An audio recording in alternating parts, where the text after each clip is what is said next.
Hello friends, welcome एक नई video के साथ बात करते हैं उदारवाद। उदारवाद से संबंधित प्रश्न है जो विभिन्न परीक्षा में आए हैं। तो पीजीटी की बात करेंगे। उदारवाद टीजीटी पीजीटी की पॉलिटिकल साइंस है। तो उदारवाद पे क्या क्वेश्चन बनेंगे, क्या बन सकते हैं और आए हुए प्रश्नों की संभावना क्या है। तो शुरू करते हैं। पहला क्वेश्चन है, उदारवाद निश्चित दर्शन बनाए कब। तो उदारवाद निश्चित दर्शन बनाए 19वीं शताब्दी में। उदारवाद निश्चित दर्शन बनाए 19वीं शताब्दी में, ये इसकी व्याख्या है। 19वीं शताब्दी में उदारवाद को निश्चित दर्शन बनाने का श्रेय J.S. मिल को जाता है और एडम स्मिथ को जाता है और हार्वर्ड स्पेंसर जैसे विचारकों को जाता है। उदारवादी विचारक व्यक्तिगत स्वतंत्रता व राज्य की सत्ता के परस्पर विरोधी माने जाते हैं और इस कारण वे इस निष्कर्ष पर पहुंचते हैं कि सर्वोत्तम राज्य वह है जो न्यूनतम शासन करे। तो ये उदारवाद की विशेषता है। उदारवादी क्या मानते हैं? उदारवादी विचारक व्यक्तिगत स्वतंत्रता व राज्य की सत्ता को परस्पर विरोधी मानते हैं। वो मानते हैं व्यक्तिगत स्वतंत्रता होनी चाहिए या फिर राज्य की जो सत्ता है उस पर उस राज्य का लोगों पे कमी हस्तक्षेप होना चाहिए। उदारवादियों की मान्यता है, वो यह मानते हैं। नेक्स्ट दूसरा क्वेश्चन है कि राज्य की प्रकृति और कार्यों की उदारवादी अवधारणा सर्वोत्तम प्रतिपादित किसकी रचनाओं में पाई जाती है। तो जॉन लॉक जो है, ये यूपीजीआईसी 2019 में आया क्वेश्चन है कि राज्य की प्रकृति और कार्यों की उदारवादी अवधारणा का सर्वोत्तम प्रतिपादन किसकी रचनाओं में पाया जाता है। तो जॉन लॉक की रचनाओं में पाया जाता है। जॉन लॉक क्या कहते हैं?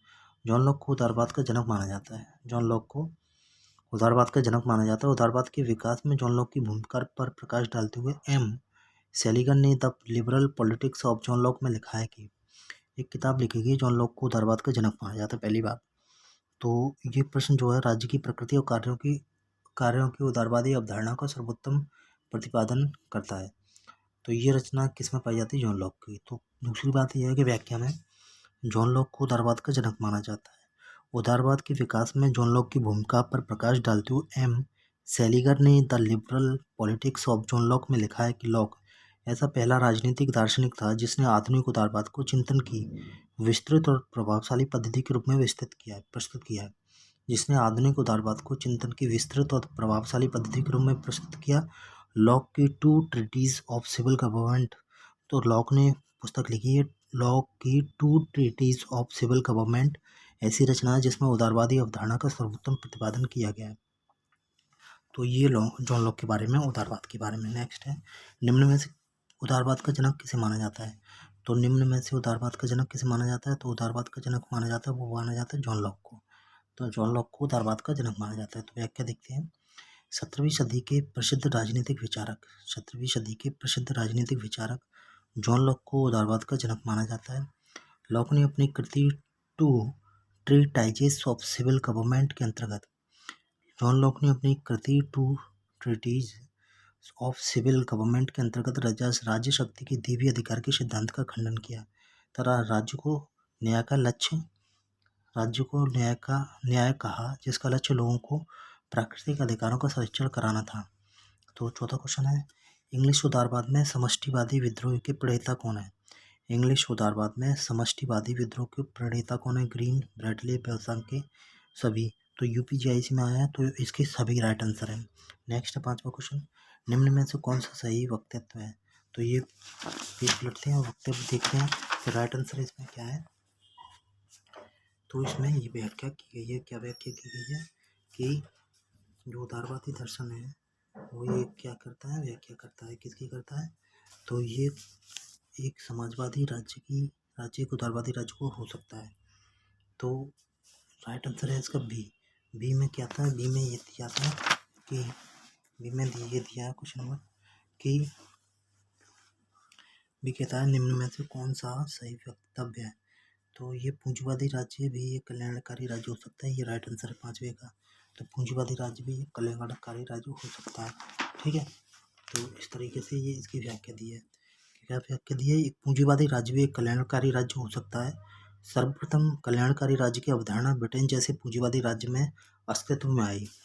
तो कल्याणकारी राज्य की अवधारणा पूंजीवादी राज्य के उसमें अस्तित्व में आई। तो इसमें ये बात बोली गई है।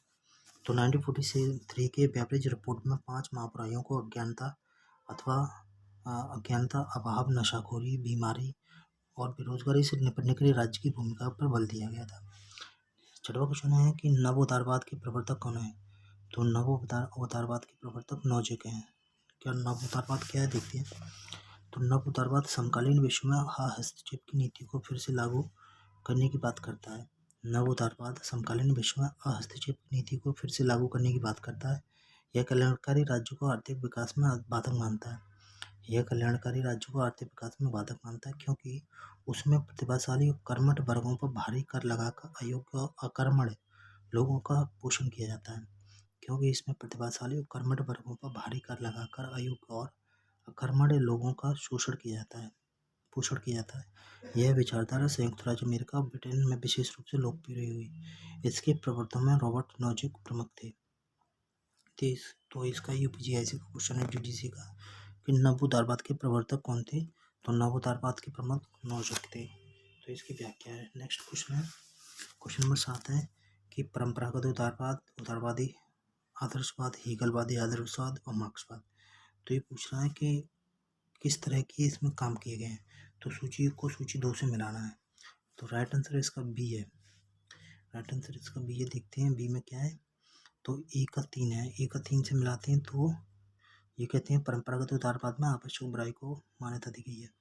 तो ये इसकी व्याख्या देखते हैं। परंपरागत उदारवाद है उसमें आवश्यक बुराई को मान्यता दी गई है। उदारवादी आदर्शवाद आवश्यक भलाई के लिए बात करता है। हेगलवादी आदर्शवाद नैतिकता व विविधता की अभिव्यक्ति के बारे में बात करता है। और मार्क्सवादी उदारवाद उत्पीड़क संस्था के विषय में बात करता है। तो मैंने ये आपको कुछ महत्वपूर्ण प्रश्न बताए हैं। नेक्स्ट वीडियो में फिर बात करते हैं नए वीडियो के साथ, नए प्रश्नों के साथ। तो क्वेश्चन नंबर 7 से आगे बढ़ेंगे, ठीक है। तब तक के लिए वीडियो को एंजॉय कीजिए, अपनी तैयारी को अच्छा कीजिए। नेक्स्ट वीडियो मिलते हैं। नमस्कार।